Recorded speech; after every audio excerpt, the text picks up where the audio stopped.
저는 어느 교회에서 설교해달라고 하는 교회가 없습니다. 근데 신년을 맞이했더니 이 소망교회 저를 불러주셨네요.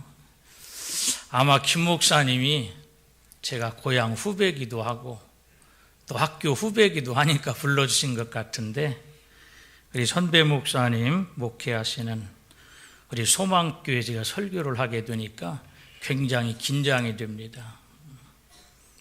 긴장한 탓인지 예배 전에 배가 살살 아팠어요. 그래서 제가 할 수 없이 급하게 화장실을 갔는데 누가 저를 알아보시더라고요. 급하게 화장실에 가서 딱 집중하고 있는데, 안녕하세요? 새해 복 많이 받으세요. 그래서 아이고, 누가 나를 알아보고 인사를 하는구나. 그래서 저도 새해 복 많이 받으세요 그랬습니다. 그랬더니 그동안 잘 지냈었어요? 또 그래요. 보이지는 않는데. 예, 잘 지냈습니다. 옆간에서 그러는 거, 옆간에서. 그 다음에는 아이들도 잘 지내지요? 또 그래요. 우리 아이들까지 잘하는 분 같아요. 역시 훌륭한 목사님 계신 교회 신자들이라 굉장히 신령하다, 그렇게 생각하고 예, 잘 지냅니다 그랬더니, 야야 전화 그만 끊자. 어떤 미친놈이 자꾸 따라한다 그래요. 우리가 일상생활 속에서 이 전화기 때문에 웃지 못할 일들이 굉장히 많습니다. 어느 목사님이 늘 신자들에게 강조하는 거예요. 여러분, 예배 시간에는 전화기를 끕시다. 근데 어느 날 목사님이 설교하는데 계속 전화벨이 울리잖아요. 그러니까 막 신경이 쓰이는 거예요. 그래서 눈짓을 하면서 빨리 전화기 끄라고 레이저를 보내는 거죠. 그래도 전화벨 소리가 들립니다.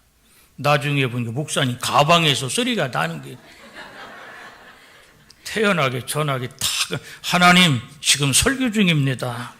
제가 설교 끝나고 전화 드리겠습니다. 왜 이야기합니까? 전화기 끄자, 그 얘기예요. 지금 여러분의 능력 있는 오른손 엄지손가락으로 꾹 눌러서 전화기를 끄기 바랍니다. 어느 교회 담임 목사님 취임식이 있어서 제가 참석했던 적이 있습니다. 마침 그 지역 군수님이 축사를 하시더라고요. 근데 관내에 어느 모범 가정을 소개합니다. 시어머니가 나이가 106세라 그래요. 그리고 며느리는 나이가 87세예요. 그런데 106세 잡순 시어머니가 아가야 부르면 87세 아가 며느리가 내 어머니 이러고 달려온다는 거예요. 그러니까 고부간의 사이가 얼마나 좋은지. 굉장히 화목하고, 또 시어머니는 며느리를 굉장히 사랑하고, 바로 사랑받는 비결이 내 어머니 이거 대답을 잘하는 거다라는 거예요. 부를 때 예 어머니 대답하고 달려가는 며느리는 사랑받는다는 거예요. 못된 며느리는요 평생 가야 시어머니한테 어머니 소리 안 는다고 그랬지. 시어머니가 부르면 대답 않고 그냥 걸어가서 시어머니 옆에 딱 서 있는 거예요. 나 왔다 이거예요, 불러서. 여러분, 대답만 잘해도 가정이 화목해지고요, 대답만 잘해도 사랑을 받는다는 거죠. 성경 인물 중에 귀하게 쓰임받고 또 훌륭하게 쓰임받는 인물들의 공통점이 있습니다. 그 공통점은 바로 하나님이 부르실 때 예라고 지체 없이 대답하는 그런 자들이었다는 거예요. 오늘 본문에 아브라함이 바로 그 대표적인 인물입니다. 하나님이 아브라함을 시험하시려고 부르실 때 예, 내가 여기 있나이다, 이렇게 아브라함은 대답합니다. 그렇습니다. 아브라함이 복의 근원이 되고 또 믿음의 조상이 된 결정적인 사건이 오늘 본문입니다. 왜? 하나님의 부름에 대답을 잘하더니. 그렇다면 과연 하나님의 부름에 대답할 수 있는 사람이 누구일까? 이 대답은 아무나 할 수 있는 게 아닙니다. 대답하고 싶어도 부르는 음성을 듣지 못하면 대답할 수 없어요. 아무리 불러도 못 들으면 대답할 수 없는 거예요. 오늘 제목 한번 따라합시다. 내가 여기 있나이다. 내가 여기 있나이다. 여러분, 이 대답할 수 있는 사람은 누구인가? 오늘 요걸 좀 말씀드리려고 합니다. 첫째는 하나님의 부름에 대답할 수 있는 사람은 하나님과 가까이 있는 사람입니다. 또 한 번 따라 가까이. 저는 우리 교회에서 늘 따라하라고 그래요. 따라하니까 두 가지 좋은 점이 있어. 하나는 오래 기억에 남는다는 거예요. 또 하나는 조를 틈이 없어. 조를만 하면 따라합시다. 제가 그러거든. 하나님과 가까이 있는 사람만이 하나님의 부름에 대답할 수 있습니다. 충성된 종의 특징은 언제나 주인 곁에 있는 거예요. 언제나 주인과 가까이 있습니다. 그래서 주인을 그림자처럼 따르면서 주인의 말에 귀를 기울입니다. 그래서 언제든지 주인이 부르면 예 하고 달려온단 말이에요. 이게 충성된 종의 특징입니다. 주인과 가까이 있으니까 부르는 소리를 들을 수 있는 거예요.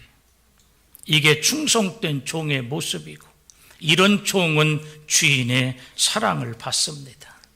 여러분, 제가 하는 설교 이 마이크 소리 잘 들리지요? 왜 잘 들리는 거예요? 이게 성능이 좋아서요? 아니요, 가까이 있으니까 들리는 거예요. 아무리 마이크 성능 좋아도요, 여러분이 지금 저 대전역에 가 있으면 안 들립니다. 지금 저와 여러분이 가까이 있으니까 이 소리가 들리는 거예요. 그렇기 때문에 우리가 하나님의 음성, 하나님의 부름을 듣고 대답하려면 하나님과 가까이 있어야 된다. 하나님과 가까이 있는 사람만이 대답할 수 있습니다. 우리 교단에 총회장을 지내신 목사님의 일화가 있습니다. 시골교회 부흥회를 갔다 오는 길인데 일주일 부흥회를 마치고 직행버스를 타고 이제 돌아오는 길에 몹시 피곤해서 버스 안에서 눈을 좀 감고 한숨 주무시려고 하는데 느닷없이 옆에 앉아있던 아주머니 한 분이 벌떡 일어나더니 기사에게 가서 나 좀 내려달라고, 나 좀 여기 내려달라고. 기사가 합니다. 직행버스는 여기 서는 곳 아닙니다. 안 내려주는 거예요. 그러니까 아주머니가 할 수 없이 자기 자리로 돌아왔어요. 얼마쯤 가는데 또다시 아주머니가 기사에게 가서 나 좀 내려주세요. 나 여기 내려주세요. 졸라대는 거예요. 이 아주머니가 안 된다니까요. 가서 앉으세요. 또 혼만 났어요. 자기 자리로 돌아갑니다. 그래도 한국 사람 3-4번은 해봐야 되잖아요. 3번째 또 기사에게 가는 거예요. 나 여기 내려주세요. 나 이거 꼭 내려야 됩니다. 기사가 너무 화가 나니까 급브레이크를 콱 밟고 얼른 내리세요 하고 내려줘 버렸어. 그냥 내려줘 버렸어요. 그리고 얼마 안 갔는데 차가 언덕으로 굴렀습니다. 졸지에 목사님도 교통사고를 당해서 병원에 갔는데 병원에서 링거를 꽂고 가만히 누워서 생각하니까 이게 도대체 어떻게 된 일인가. 그 아주머니는 어떻게 이 자동차가 사고 날 걸 알았는가? 왜 그렇게 여러 번 기사에게 내려달라고 졸랐을까?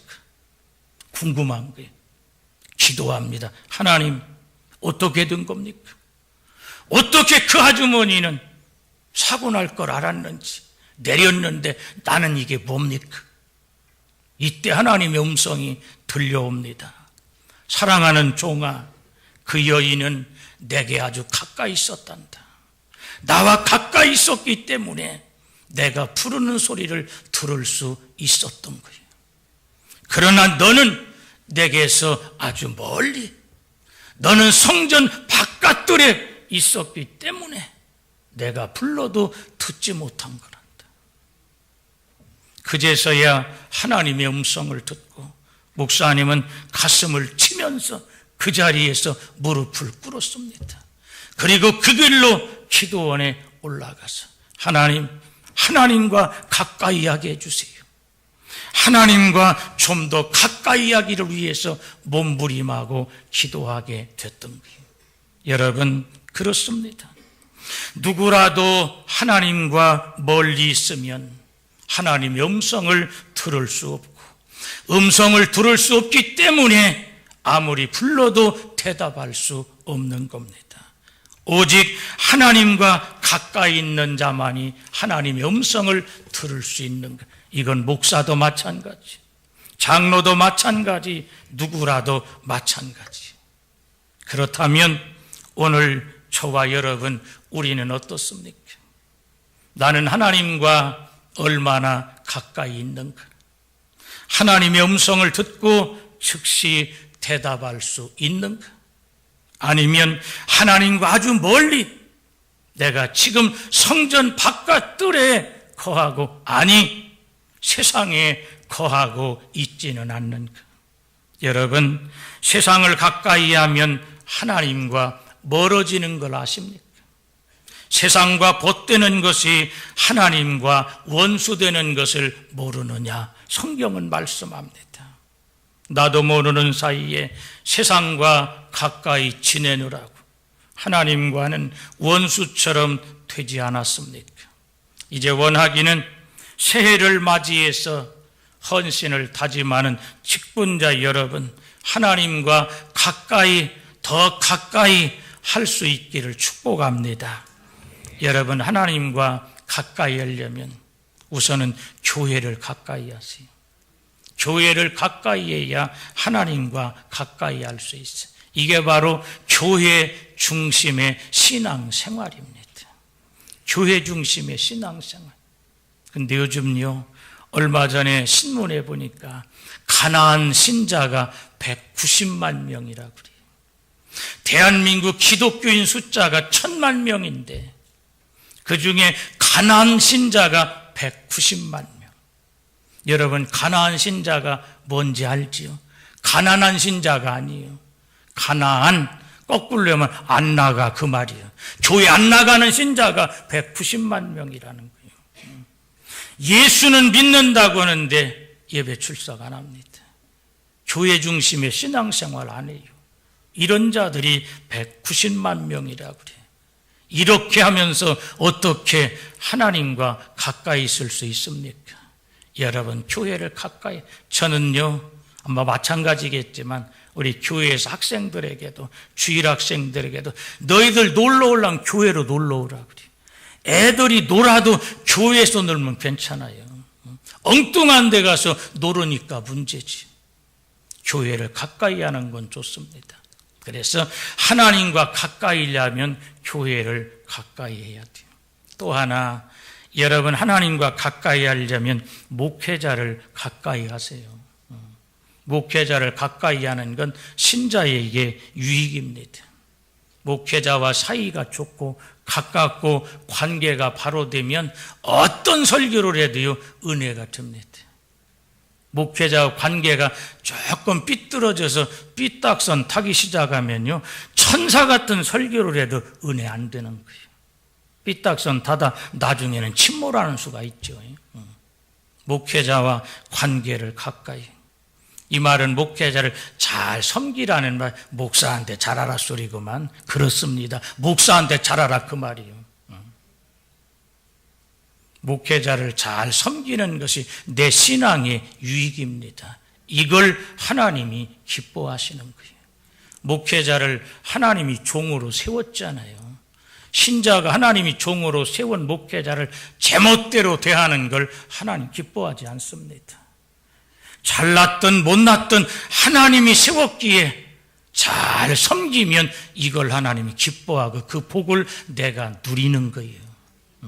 그래서 목회자를 가까이 하면 신앙생활에 유익이 있습니다. 이게 하나님과 가까이 하는 거지. 우리가 신앙생활에 유익 또는 가까이 해야 될 것들은 너무 많이 있는데 예배 생활을 가까이 했어요. 예배는 시간 참석해야 돼요. 저희 교회들 신자들이 예배 참석을 잘 안 해요, 갈수록. 그래서 금년표를 내 자리를 지키게 하소서, 이게 금년표입니다. 그리고 오늘 설교도 내 자리를 지키게 하소서, 이 제목으로 하고요. 성도의 자리는 바로 예배의 자리다. 예배의 자리예요. 성도는 예배의 자리에 있어야 합니다. 그때가 제일 행복한 거예요. 그리고 성도에게 최고의 자리는 예배의 자리입니다. 지난 신년에 문재인 대통령이요, 일반 국민 18명을 청와대로 초청했다고 그래요. 청와대 초청받는 그 자리보다 예배의 자리가 성도에게는 최고의 자리. 할렐루야. 그렇습니다. 그래서 교회를 가까이 하고 목회자를 가까이 하고 시간 예배를 가까이 하고 또 성경을 가까이 하고 이런 모든 것들이 하나님과 가까이 하는 비결이고 하나님의 음성을 들을 수 있는 길입니다. 이제 사랑하는 직분자 여러분, 무던히 하나님과 가까이 하기 위해서 몸부림하고 애쓸 수 있기를 축복합니다. 두 번째는요, 어떤 사람이 하나님의 부름에 대답할 수 있는가? 준비된 사람입니다. 준비된 사람은 즉시 대답할 수 있습니다. 아브라함은 하나님의 부름을 듣고 아침 일찍 일어나 나귀의 안장을 지우고 떠납니다. 하나님의 부름에 예, 내가 여기 있습니다. 대답만 하고 끝난 게 아니에요. 대답하고 즉시 행동으로 옮깁니다. 이게 바로 준비된 자의 모습이에요. 어떤 사람은 대답은 잘하는데 말은 쉽게 하는데 실천이 없습니다. 이건 진정한 순종자의 모습이 아니죠. 우리 교회 권사님 중에도 한 분이요, 무언 얘기하면 예, 목사님 잘하겠습니다. 이 말을 참 잘해요. 목사님 잘하겠습니다. 그리고 한 수를 더 떠서요, 목사님 힘내세요. 우리가 있잖아요. 또 그래, 너 때문에 내가 죽겠어 지금. 저 때문에 죽겠는데 목사님 힘내세요. 우리가 있잖아요. 그래, 잘하면 좋은데 대답은 기가 막히게 잘하는데 잘 안 하더라고. 어느 교회든지 이것 때문에 문제, 이런 자들 때문에 속을 썩어요. 권사님 이렇게 좀 하세요. 예, 알았슈. 알았다고 했는데 다음에 보니까 아무것도 안 해놓았어요. 권사님 왜 한다고 했더니 안 하셨어요? 내가 언제 한다고 했죠? 알았다고 했지요? 이게 충청도 목회가 어려워요. 목사님 굉장히 힘들지요. 뭔 얘기하면 예, 알았슈. 그래서 당연히 된 줄 알았는데 전혀 안 됐어요. 내가 언제 한다고 했죠? 알았다고 했죠. 이러면 끝나는 거예요. 예, 목사님 됐슈. 됐다고 하는 게 보니까 긍정이 아니고 그게 부정이더라고. 됐슈, 이게 긍정하는 말이 아니더라니까. 속 터지는 거지. 답답하지. 아브라함은 준비되었기 때문에 조금도 지체하지 않습니다. 언제 하나님이 부르셔서 어떤 일을 명하셔도 지체하지 않고 따를 만큼 순종하는 믿음을 준비하고 있기 때문에 그는 예라고 대답하고 즉시 나귀 안장을 지우고 떠날 수 있었던 것입니다. 여러분, 그렇습니다. 언제나 말씀과 기도로 준비하고 또 믿음으로 준비된 자는 지체하지 않는 거예요. 문제는 준비 안 된 자가 문제. 준비하지 않고 있다가 뒤늦게 허둥댑니다. 매사가 그렇죠. 그래서 미리 준비되지 못하면 나중에 서두르게 되고, 서두르고 허둥대다 보면 일 저지르게 되고 낭패를 겪게 되는 거예요. 성경에도 이와 같은 예는 많습니다. 기름 준비 못했던 미련한 5 처녀를 보세요. 결정적일 때 우리의 등불이 꺼져간다고 아우성입니다. 그러나 기름 준비했던 5 처녀는 넉넉히 신랑을 맞이합니다. 그렇기 때문에 언제 어디서든지 문제는 준비 안 된 자가 문제예요. 어느 집사님 부부가 모처럼 휴일에 야외를 나가기로 했는데 남편 집사님이 아침 일찍부터 들뜬 마음 갖고 서두릅니다. 그리고 마당에 나가서 미리 자동차를 대놓고 자동차를 털이개로 털고 시동을 걸어놓고 이제 아내 집사가 나오기를 기다리고 있는 거예요. 20분, 30분이 지나도 부인 집사님이 안 나와요. 여보, 뭐해? 빨리 나와. 얼른 가야지. 조금만 기다리세요. 이게 조금이 또 10분 지나가고, 여보, 뭐 하는 거야? 빨리 나오지. 알았어요. 조금만 더 기다리세요. 이렇게 해서 한 40분, 50분 기다리니까 이제 열이 슬슬 받는 거예요. 이거 가는 걸 그만둘까 말을까? 왜지 안 나오는 게 속이 상해. 그때 막 헐레벌떡 아내가 나옵니다. 빨리 와 그랬더니 알았어요. 신발 신다 말고 또 들어가는 거야. 왜 또 들어가는 거야? 나 잠깐 화장실 좀 다녀오고 그래. 아직까지 화장실도 안 가고 뭐 했어요? 인제 나오는 똥을 어떻게 하라고? 이놈의 집구석은 똥도 맘대로 못 산다. 이러고 나니까 밖에 나갈 기분이 안 나는 거예요. 미리미리 준비하면 좋은데 여자들은 변장하려면 시간이 좀 오래 걸리지. 그러니까 남편이 외식 가자, 어디 내출하자 그러면요, 대강 철저히 하고 빨리 나오세요. 그렇지 않으면 산통 다 깨진다니까. 여러분, 준비하면 좋은데 준비가 빨리빨리 안 되면 이게 문제예요. 하나님은 언제든지 준비된 자를 요구하십니다. 그리고 준비된 자를 쓰시는 거예요. 바울이 위대하게 쓰임받은 것도요, 우연한 게 아니에요. 그는 준비된 사람이기 때문에 그렇습니다. 교회에서도 보면요, 사무총회 때쯤 되면 이런 사람들이 있어. 목사님, 나는 왜 권사 안 세웁니까? 이래요. 대놓고 목사님, 나는 왜 장로 안 세웁니까? 따지는 사람도 있어요. 왜 안 세웁니까? 준비 안 됐으니까 안 세우는 거예요. 저희 교회도요, 장로님 7분인데 5분은 다 은퇴하신 분들이고 2분만 시무장로예요. 장로님을 지금 여러 분 더 세워야 될 텐데 아무리 봐도 눈을 씻고 봐도 세울 만한 분이 없어. 그게 걱정이더라고요. 준비만 되면 때가 될 때 일꾼으로 쓸 텐데 준비 안 되니까 쓰기가 어려운 거예요. 제가 신학교 다닐 때 우리 교장 목사님이 이런 말씀을 하셨습니다. 목사는 반드시 3가지를 준비해라. 첫째는 죽을 준비하라는 거예요. 주님이 원하시면 언제라도 죽을 준비를 해라. 2번째는 떠날 준비를 하라는 거예요. 교회에서 원치 않으면 떠날 준비하라는 거예요. 떠나라는 거죠. 3번째는 언제든지 신방 준비, 설교 준비를 하라는 거예요. 느닷없이 신방해달라고 하는데 나 설교 준비 안 돼서 못 가요. 이럴 수 없지 않느냐는 거죠. 여러분, 매사에 준비하는 자가 돼서 언제 어디서라도 필요하여 쓰고자 할 때 귀하게 쓰임받게 되기를 축복합니다. 3번째는요, 누가 대답할 수 있는가? 자기 자리를 지키는 사람이에요. 언제나 제자리를 지키는 사람이 대답할 수 있습니다. 언제나 자기 자리를 지키고 있어야 쓰임 받는 거예요. 주방에서 쓰는 그릇은요, 주방에 있어야 쓸 수 있습니다. 아무리 좋고 비싼 그릇도요, 다락에 있으면 쓸 수 없어요.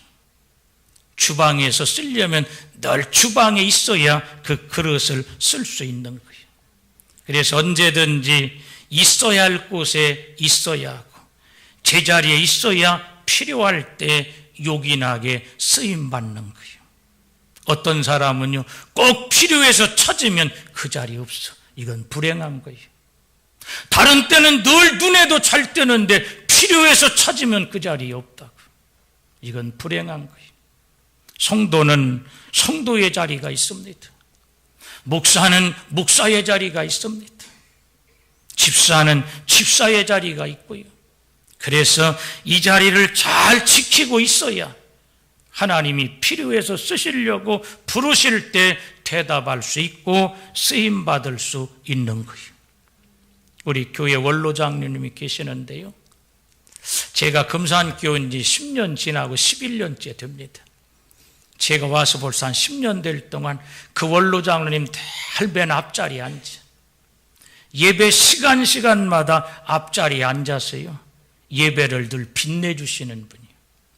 어떻게 예배를 빛내주는가?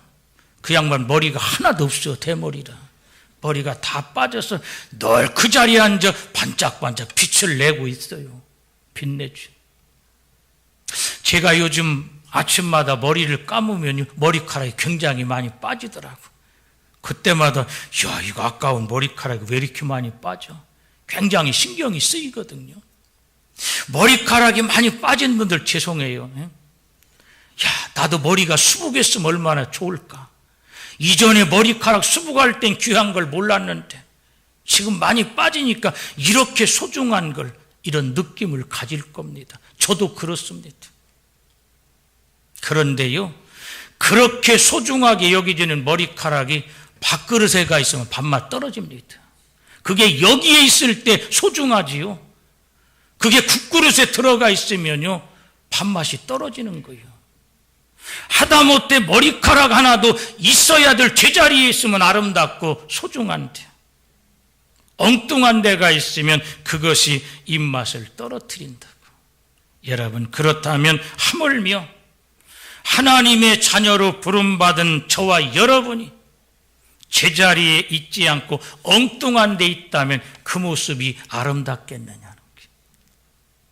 여러분, 누가 문제입니까? 언제나 제자리, 제 위치에 없는 사람이 문제예요. 제자리에 있는 사람은 문제가 안 됩니다. 제자리에 없는 사람이 언제나 엉뚱한 짓 하고 나중에 엉뚱한 소리예요. 교회에서 어쩌다 직원을 해도요, 직원에 참석한 사람은 내용을 다 알으니까 말이 없어. 참석 안 한 사람이 나중에 뚱딴지같이 엉뚱한 소리 한다니까. 그 자리에 있는 사람은 말이 없어요. 없는 사람이 문제. 부활하신 예수님이 제자들을 찾아오셨습니다. 저든 제자들이 예수님, 부활하신 예수님 만나고 얼마나 좋아하고 기뻐했는데, 근데 그 자리에 도마가 없었다고. 나중에 다른 제자들이 도마에게 야, 부활하신 예수님이 오셨다. 우리가 예수님 만났다. 도마가 뭐라고 말합니까? 나는 못 믿는다는 거예요. 예수님 손에 못자국 보고 옆구리에 손 집어넣고야 믿지 못 믿겠다는 거예요. 이런 도마를 위해서 예수님이 다음에 또다시 오셔. 도마야, 내 옆구리를 한번 만져봐라. 내 손에 못자국을 봐라. 여러분 보세요. 예수님 나타나서 오셨을 때 그 자리에 있는 사람은 즐거워하고 기뻐하는데 그 자리에 없던 도마는 엉뚱한 소리 하잖아요. 언제든지 제자리 지키는 사람은 문제가 없어. 예배의 자리 참석한 사람은 문제가 없어. 없는 사람이 문제지. 사단의 원래 신분이 뭡니까? 천사라고 그러죠. 자기 위치를 지키지 못한 타락한 천사가 사단이 돼서 하나님을 대적하는 존재가 된 겁니다. 오늘날 자기 자리를 못 지키는 자들이 많습니다. 자기 자리를 못 지키는 데서 모든 문제는 생기는 거예요. 아빠가 아빠의 자리를 못 지켜서 가정에 문제가 생깁니다. 성도가 성도의 자리를 못 지키니까 교회가 시끄러워집니다. 여러분, 대통령 하다가 그 자리 못 지켜 쫓겨난 분도 있지요. 지금 어디가 있습니까? 그 자리 못 지키니까 지금 감옥에 가 있어요. 지켜야 될 내 자리 못 지키고 뺏기면 불행해지는 거예요. 성도는 성도의 자리가 있습니다. 학생은 학생의 자리가 있고요. 그래서 기도합시다 했으면 기도의 자리에 있어야 되는데 그 자리에 없어서 문제. 우리 기도합시다 하면 그 자리에 있으면 얼마나 좋아. 그 자리에 없는 게 문제지. 예배 드립니다 하면 예배의 자리에 있어야 되는데 예배의 자리에 없어서 문제지. 그러기에 우리 성도는 또 직분자는 성도의 신분에 맞고 직분자에 걸맞는 내 자리를 지킬 수 있어야 합니다.